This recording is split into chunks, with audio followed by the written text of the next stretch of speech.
মা, আপনি আবার কার সাথে কথা বলছেন? কার সঙ্গে আবার? তোর ওই এআইটার সাথে কথা বলতেছি। কি বললেন মা? আপনি এআই ব্যবহার করছেন? হ্যাঁ, কিন্তু একটা সমস্যা হচ্ছে। কি সমস্যা?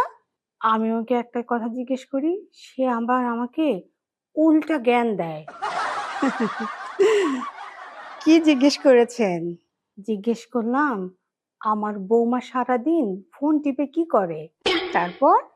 তারপর সে বলল, আপনার বৌমা হয়তো গুরুত্বপূর্ণ কোনো কাজে ব্যস্ত। তারপর? আমি বললাম, কিসের গুরুত্বপূর্ণ কাজ? সে সারাদিন ফেসবুকে রিলস দেখে আর চ্যাটিং করে। তারপর এআই কি বলল মা?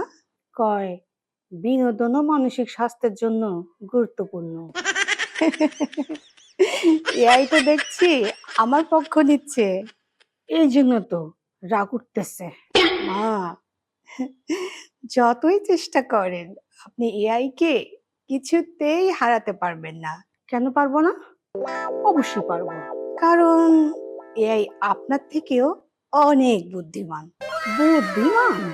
জি। তাহলে তুই এক কাজ কর, এআই কে জিজ্ঞেস কর, এই বাড়িতে সবচেয়ে বুদ্ধিমান কে? ঠিক আছে মা, আমি এখনই জিজ্ঞেস করছি।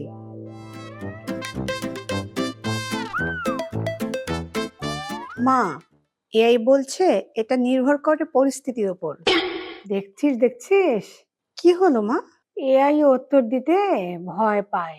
মা, আপনি তো আমার সাথে যুদ্ধ করেনই, এখন দেখছি এআই এর সাথেও যুদ্ধ শুরু করে দিয়েছেন। যুদ্ধ না, বুদ্ধির লড়াই। হুম, তাহলে মা একটা শেষ প্রশ্ন করুন। কি? জিজ্ঞেস করুন, আমার বৌমা বেশি কথা বলে নাকি শাশুড়ি? এই প্রশ্নের উত্তর এআই দিতে পারবে না। কেন? কারণ সত্যি কথা বললে এআই কে বাড়ি থেকে ব্যান করে দিব। তবে একটা কথা মনে রাখিস, কি? এআই যতই বুদ্ধিমান হোক, শাশুড়ি অভিজ্ঞতার কাছে এআই অটোপাস।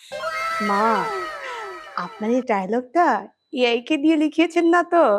চুপ, এটা আমার নিজের বুদ্ধি।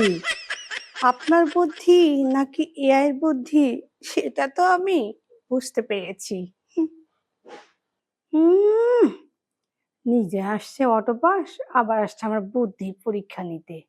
দূর ও সাদা, এআই আর ব্যবহারই করুম না।